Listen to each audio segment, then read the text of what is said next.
Gars, ça va être clair, ça va être net, ça va être précis. J'ai entendu ça et là. Ça et là, qui voulez vous prendre devant, qui voulez vous faire exploser devant.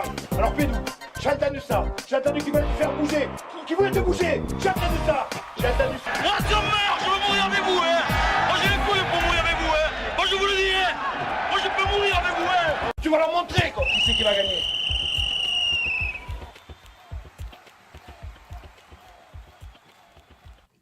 Bonjour à toutes, bonjour à tous et bienvenue sur Radio Olympique TV pour ce nouveau vestiaire de ce samedi 18 février avec aujourd'hui deux invités, Jacques Mathieu, responsable communication de l'US Vielmur.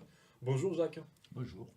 Et Camille Fontaine, capitaine de Marsac. Bonjour Camille. Bonjour. Et notre équipe de chroniqueurs avec Sylvie Butignol. Salut Sylvie. Bonjour à tous. Geoffrey Parot. Salut. Florian Barthès qui fait sa première ce matin. Voilà. Bonjour à tous. Et Esteban Rania qui nous parlera du 13. Eh bien, on va commencer tout de suite avec le 15 de France. Le 15 de France qui recevait l'Écosse la semaine dernière. Les Bleus qui ont gagné. On va peut-être revenir rapidement sur cette rencontre. Florian, qu'est-ce que tu as pensé des Bleus ? C'était un match, on a gagné, c'est essentiel, mais c'était très haché. Il faut tout reconstruire pour moi. C'était un match nul presque. Pour moi, on ne méritait même pas de gagner ce match. Camille et Jacques, est-ce que vous êtes d'accord avec ce que vient de dire Florian ? Dans l'ensemble, oui, on retient que la victoire. En série, il y a beaucoup d'entraîneurs qui nous disaient le dimanche matin, l'essentiel c'est de gagner, même si c'est que 3-0, on s'en fout. L'essentiel c'est la victoire. Après, sur le contenu, pas grand chose à dire. Ils ont perdu beaucoup de ballons. Au moins, ils sont capables du meilleur et comme du pire. Jacques, comment vous les avez trouvés les Moi, Bleus ? je rajouterais quand même, s'il y a eu des fautes individuelles, au niveau des passes, au niveau de la réception du ballon dans l'élan, il y a quand même eu des plans de jeu qui ont été respectés. Et on sent quand même la patte de Villepreux sur des allers-retours, des temps de jeu. Et je pense que tôt ou tard, ça devrait payer. Ça devrait payer. C'est des automatismes qui demandent énormément de travail. Donc tôt ou tard, ça va payer. Moi, je suis d'accord avec Monsieur Mathieu, mais après, comme il dit, il serait temps que ça paye quand même. Parce que ça fait un petit moment que Guido Restela a commencé à reprendre les rênes du 15 de France. On s'attendait au miracle, et le miracle n'est toujours pas arrivé, qu'on gagne difficilement contre l'Écosse, l'Écosse qui est plus l'outsider qu'on connaissait dans les années précédentes. Et avec le jeu qu'on produit par rapport aux Anglais, aux Irlandais ou à l'Écosse, on ne peut pas prétendre à plus, quoi. Cette année, heureusement que c'était au Stade de France, parce qu'à Murrayfield, je pense qu'on prend 15 points. Après, avec le match contre l'Angleterre, on s'attendait pourquoi pas à un bon match de l'équipe de France, mais c'est vrai que là, sur ce coup, contre l'Écosse, on était complètement déçus. Serein qui a fait un match complètement raté. Antonio qui n'a pas été présent. Vakatawa, on l'a pas vu du match non plus. Vakatawa, il fait deux grosses erreurs de défense sur les deux essais. Il est un peu partout, sauf là où il devrait être. Après Lamora, je trouve pas qu'il n'a pas trouvé sa paire avec Ficou. Que ce soit que Fofana lui manque. Après, Lamora, ça va pas à Sylvie qui est une pro Lamora. Il a un petit souci qu'il avait déjà à Castres l'an dernier, c'est que soit il garde trop le ballon, soit il tente la passe impossible quand on arrive près de la ligne. Et bon, c'est un peu dommage de perdre des ballons. Heureusement que les Glos se blessent aussi. Aussi, oui, Jacques. Moi quand Lamara, quand j'ai commencé à le voir jouer, je pensais que ça serait un futur Josion. Et en fait, je suis un peu déçu parce que justement, il n'a pas le timing de la passe juste. Et de temps en temps, il garde la balle un temps de trop. Mais c'est toujours pareil, c'est des garçons à qui il faut faire confiance. Parce que quand même, le niveau du tournoi c'est bien élevé. Quand on voit l'Écosse, on voit l'Irlande, c'est quand même des équipes qui maintenant ont un rugby construit. Donc on a un temps de retard. En fait, en gros, on a 4 saisons de retard. 4 années de retard par rapport au rugby, j'ai envie de dire, moderne, entre guillemets. Donc voilà. Mais pour Lamara, moi je pense que c'est un futur grand joueur. Le problème, c'est qu'il faut être patient. Ça demande tellement de travail que voilà. Et bien les Bleus qui joueront contre l'Irlande la semaine prochaine. On espère un résultat positif en Irlande, même si je pense que ça va être compliqué quand on voit les prestations de l'Irlande. Et même Ouais, pour la je suite du tournoi, parce que les Anglais, quand on voit le match Pays de Galles-Angleterre, il y a un monde entre Il le n'y a match. pas photo, il y a vraiment un gros écart de niveau entre la France et les autres équipes du nord de l'Europe, l'Angleterre, le Pays de Galles, l'Irlande. On voit que vraiment c'est un rugby attrayant, alors que nous, en face, Maintenant, on moi, a du mal. Quoi. je me pose des questions sur Angleterre-Irlande. Parce que je me demande comment ces garçons-là tiennent à la distance sur 80 minutes, avec les impacts qu'ils donnent, avec les courses qu'ils font. À mon avis, un jour ou l'autre, on va quand même dévoiler quelques vitamines suspectes. Et on en parlait déjà la semaine dernière, dommage que Parce ne soit pas là. parce pour, que, bon, moi je suis à 70 ans, je fais partie de la vieille génération, mais bon, je sais ce que c'est que de prendre un match dur. Quand tu joues au CO et que tu vas à la Velanais dans les années 70, je te promets que tu savais ce que c'était qu'un match dur. Mais là, on passe à un niveau supérieur. Et le plus extraordinaire, c'est que si on regarde bien les matchs de l'hémisphère sud, il y a des tampons, mais il n'y a pas l'agressivité qu'on a eue sur ce France-Irlande, où les mecs allaient vraiment pour faire mal. Hein. Et les mecs ne se faisaient pas d'économie. Alors que quand tu regardes les All Blacks, c'est la force pure. Les mecs, ils arrivent, ils te dégagent tranquillement. Là, on avait Mais rien que dans les gabarits des joueurs, déjà, on voit une grosse différence. Ah oui, bien sûr. Bien sûr. Ça n'a Mais plus rien à voir. regarde le demi de mêlée, j'ai plus son nom en tête des All Blacks. Notre petit demi de mêlée de l'équipe de France, fait pas le poids. Hein. On a cocotte, mais c'est pas le français après. C'est à Sudaf. Après, Cocotte à la Coupe du Monde, il s'était fait rattraper par une deuxième ligne All Black. Donc Ouais, bon. quand même, hein. Ouais. Enfin, on va terminer avec le 15 de France. Donc les Bleus qui joueront en Irlande la semaine prochaine. On va passer au Castres Olympique. Le Castres Olympique qui se déplace à Bordeaux de même. On le voit, les Castrés sont 4e au classement. Ce serait bien qu'ils aillent chercher quelques points du côté de Bordeaux, de Chabandelmas de même, pour conserver cette 4e place. Surtout que derrière, ça revient, on le voit avec Pau aussi. C'est un peu la surprise de ce top 6. Pau qui est auteur de très bonnes prestations cette saison. Le Racing, ils sont un peu plus en dedans, même s'ils restent accrochés au wagon, tout comme Toulouse. Donc, Jo, demain, ce déplacement du CO à Bordeaux, comment tu le vois? Je pense que ça va être un gros match. Bordeaux, c'est quand même une belle équipe cette année. Ils font de bons résultats dans l'ensemble, donc je pense que ça va être un match intéressant à suivre. Ça va être compliqué, mais je ne suis pas certain que le CO puisse accrocher une victoire quand même. Sachant qu'il manquera Serein et Goujon. Ouais. À Bordeaux, c'est Goujon, ouais. Donc peut-être que ça y jouera. Camille, est-ce que tu penses que Castres peut faire quelque chose à Bordeaux? Moi je pense pas quand même. Bordeaux il reste sur 5 matchs sans victoire je crois, donc 4 défaites et un nul. Donc là je pense qu'ils ont vraiment plus le choix, il faut qu'ils gagnent, même s'il leur manque 2 mecs, il y a ce qu'il faut quand même derrière. À mon avis le CO s'il ramène un point c'est déjà pas mal. Après pour Castres, s'il y avait victoire, et je dis bien si parce que comme tu le Oui. dis Camille, ce sera pas Ouais. simple, ce serait bien parce que ça sortirait légèrement de Bordeaux de la course au top 6, sachant que la fin de championnat sera très compliquée pour... Ouais, c'est sûr. Comme chaque année, c'est Bordeaux-Castres, c'est le match à gagner, c'est le match de la qualification pour se qualifier pour les phases finales. Comme l'année dernière, on a réussi à gagner Bordeaux, qui sont en gros, ça leur coûte presque le match pour Mais ça leur coûte pour la se qualifier. qualification. La qualification. Ah ouais. Bordeaux, c'est plutôt Boxis à la dernière minute à Toulouse Ah, qui Boxis, loupe Ouais. la transformation aux 22 mètres en face des poteaux que Castres qui l'a enlevé à Bordeaux. Bordeaux se l'a un peu enlevé tout seul. Esteban, Boxy, il toi, faut pas le compter. Boxy, c'est pas Ils sont contents. Ouais, mais je pense pas qu'il doit nous regarder du côté de Lyon. Esteban, toi, qu'est-ce que tu... Ouais, je rejoins Camille. Je pense que quand on reste sur 5 matchs sans gagner, je pense qu'on a pris une bonne soufflante par le staff et là il n'y a plus moyen de passer à côté. Donc renouer à la victoire impérative pour Bordeaux. En plus Bordeaux, moi, je suis vraiment partisan du jeu qu'ils produisent cette année. Ça fait quelques années avec La Rochelle et Clermont, je le dis tous les week-ends, mais j'adore leur jeu. En plus il y a Madigan, je sais pas s'il joue Madigan, mais il peut faire un coup encore. Et ouais, un point ça sera pas mal pour le CO. S'ils arrivent à accrocher un bonus, je pense que c'est une bonne opération.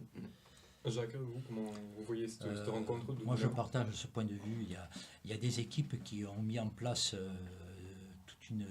tout un plan de jeu, comme La Rochelle, comme Pau. Et au début, ça a été dur, mais on voit un plan de jeu qui reste permanent et finalement qui commence à payer. Et ça, c'est des entraîneurs qui font, j'ai envie de dire, qui font des miracles avec peu, parce qu'ils n'ont pas des internationaux. Et c'est là où c'est souvent ces entraîneurs qu'il faut féliciter, hein. Parce qu'ils font avec les moyens, et il y a des plans de jeu qui se mettent en place. Et moi, je trouve qu'actuellement, parmi tous les entraîneurs, il y a vraiment des hommes qui ont appréhendé ce rugby moderne avec de véritables stratégies pendant tout un match. Et alors Bordeaux, c'est ça. Bordeaux, ça va payer, c'est toujours pareil. Il faut du temps. Il faut pas. Pau, ils ont mis 2 ans. Hein. Voilà. Donc je pense que. Alors, moi je suis d'accord. Bon, alors il faut se méfier d'Urios, il a toujours un petit il a toujours un petit Ibanez aussi en face. Hein, voilà, Ibanez et c'est un vicieux quand même, c'est un pescard. Donc je pense qu'il peut sortir un as de sa manche. Ceci dit, sur le papier, moi je donne Bordeaux gagnant, bien sûr. Et bien justement, on va faire un petit pronostic. On va commencer avec vous, Jacques. Qu'est-ce que le score, qu'est-ce que vous voyez? Là, je ne suis pas très costaud, là, je réfléchis à voix haute, laisse-moi voir les 3 quarts, les avants.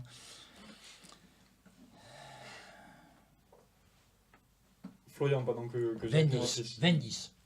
Pour Bordeaux ou pour Castres? Pour Bordeaux. Pour l'UBB. Florian, Florian, je vois un petit 15-12 pour Bordeaux, quand ça repart avec le bonus. ST? Moi je dirais 21-16 pour Bordeaux. Sylvie, avoir une victoire de Castres? Moi je vais dire mon club gagnant, mais très légèrement, on va dire, vu tout ce que j'entends et vu tout ce qui se passe. Moi je dirais un petit 20-17 pour Castres. Camille? À mon avis, un match avec beaucoup de points, vu que les deux équipes aiment jouer.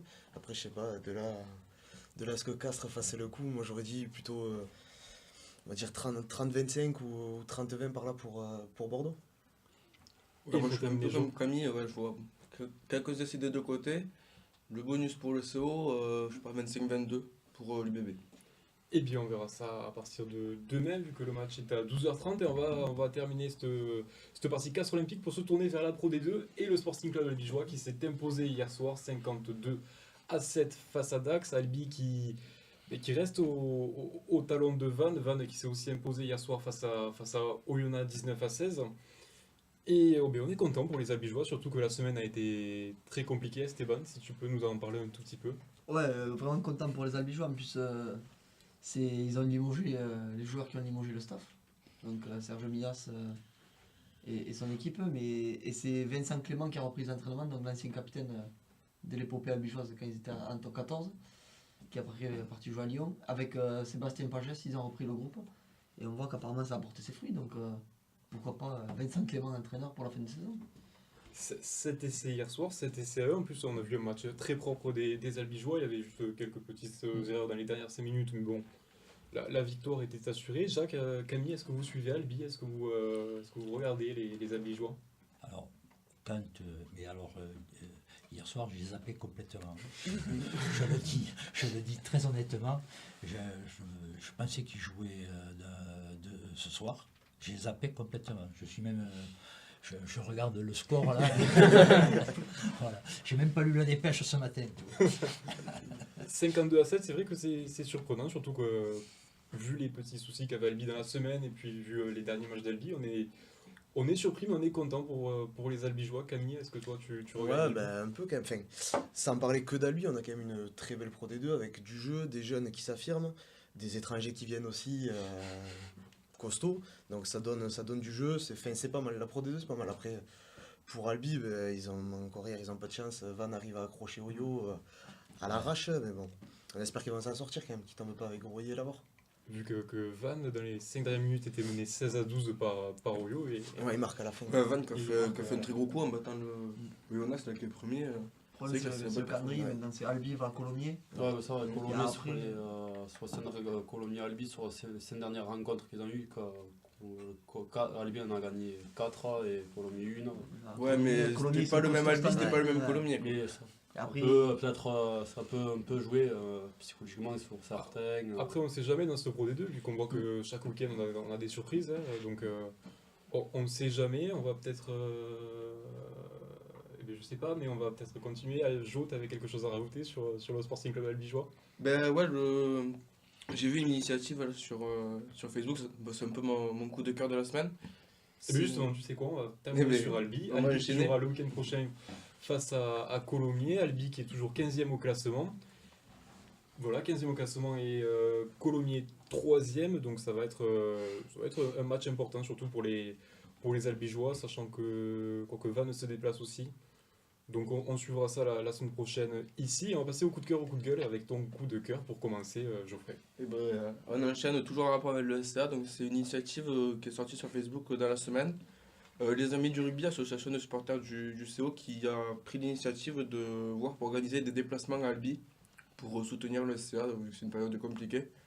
On sait que les supporters d'Albi l'avaient fait quand le CO était en galère il y a 2 saisons.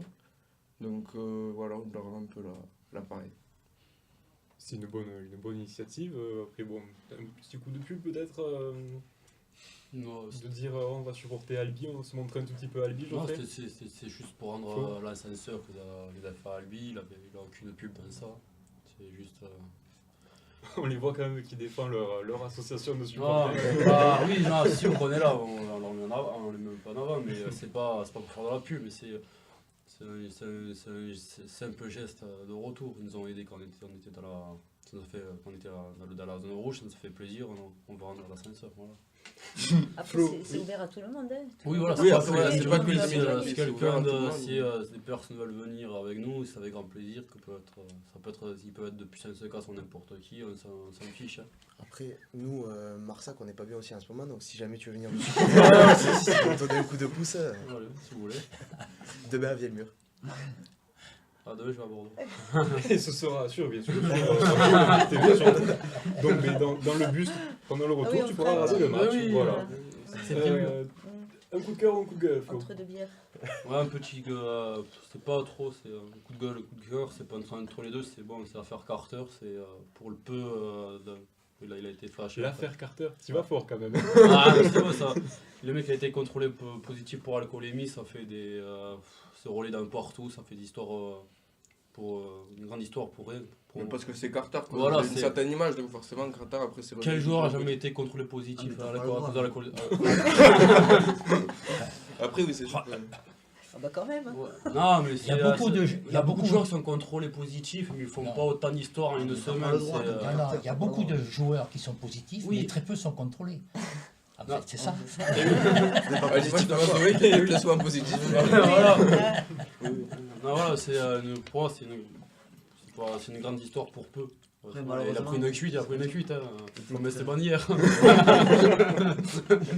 T'es Carter, t'as pas le droit, donc ça montre l'image aux gamins qui veulent être comme lui, tu dois être exemplaire sur le terrain comme en dehors. Et Il malheureusement, est humain, il avait aussi la même il a fauté après. Oui, c'est sujet sur Facebook. Mais... Ouais, mais bon. Tiens, je suis bon. un peu sceptique quand même. Enfin, Pour moi, c'est rien. il a été bien, il a fait son message d'excuses sur Facebook. Bon, il n'a pas été capable de le faire en français encore. Ça fait longtemps il sait toujours pas dire un mot, mais bon, il a fait Il va voilà, prendre des cours de français. il a fait son mea culpa. Et voilà. Sylvie, toi, tu avais un coup de gueule qui montre ton petit côté chauvin. Ah, ouais, mais comme d'habitude, hein, mais c'est Palis, hein, on va pas dire l'affaire Palis, mais bon. Qui avait été appelé et puis qui, de nouveau, ben voilà, retour à Castres. Et puis, voilà. Coup de gueule étonnant. Ah, tant mieux. Au moins, on l'a avec Astra. Oui, c'est sûr. Il pourra Mais jouer. bon, ça fait quand même pas mal de. Je trouve ça un peu. Je préfère que ce soit avec un peu Castres qu'avec ridicule. l'équipe de France, perso. Et Guy Noves a préféré Ça appeler. aurait été bien pour lui de. A préféré appeler Djibril Camara. Ouais, Esteban, je vais dire là-dessus, Esteban. Encore une fois, je prends la place à Maxime, donc je parle beaucoup aujourd'hui. Comme lui, mais Djibril Camara cette année, est-ce qu'il a crevé l'écran? Mais il a été blessé, il n'a pas beaucoup joué, donc bon. Ah, Ah, c'est pour ça ils vont lui donner du temps de jeu. Non, mais après, je reviens sur ce que tu dis de Palis. Comme on n'est pas bien en ce moment, Noves il peut pas changer speeding. ligne arrière, déjà qu'on n'a pas grand monde que ça. Le Speeding, c'est un peu le seul qui tient la barre. Ouais, un peu voilà, derrière, ce que j'allais donc, dire. Oui, Speeding, Ouais, on t'as- va courir tout droit et se prendre 10 mecs en c'est- face. T'as Julien qui mieux, je voilà. trouve. Ouais. Je préfère Julien que l'autre à l'arrière. Ouais, mais Julien, il a d'autres occupations en ce moment. Ouais, Il a des affaires de- problèmes lui aussi. Les affaires de piqûres. Voilà. C'est Ah, le Racing cette année. Racing, c'est- cette année, ils sont. Ouais. D'accord, bah, écoute, il y a des années. Jacques, est-ce que vous avez trouvé votre coup de cœur ou votre coup de gueule? Alors, c'est ni un coup de gueule, ni un coup de cœur, c'est simplement, je déplore qu'au niveau de la formation des entraîneurs, que ce soit des éducateurs et des entraîneurs, la formation actuellement se passe en journée et en semaine. Et donc, comme on est tous plus ou moins bénévoles en tant qu'éducateurs et en tant qu'entraîneurs, eh bien, la formation, beaucoup, actuellement, il y a un déficit de formation chez les éducateurs et chez les entraîneurs. À part les grands clubs qui peuvent financer la journée perdue pour permettre à l'éducateur et à l'entraîneur de se former, actuellement, c'est très difficile. Et à l'époque où moi j'ai fait mes diplômes d'entraîneur, on faisait ça le soir. Alors bien sûr, c'était un peu pénible parce qu'il fallait... Mais on avait le temps de se former. Voilà. Et je trouve, j'en ai parlé d'ailleurs au nouveau patron du comité départemental du Tarn. Voilà, je pense qu'il faut corriger ça. Parce qu'on a un déficit de formation dans les clubs du Tarn, enfin, et ailleurs d'ailleurs. Hein, et ailleurs. Voilà. Et qu'est-ce qu'on vous a répondu quand vous avez souligné ce problème? Ben, je ne vais pas le dire. Et bien voilà, c'était la petite remarque que vous vouliez faire ce matin, Jacques. De ton côté, Camille, est-ce que... Rien à signaler. Rien à signaler. Alors, écoute, c'est parfait. Ben, on va clore cette première partie de l'émission, le rugby professionnel, et on va continuer ensuite avec la partie amateur.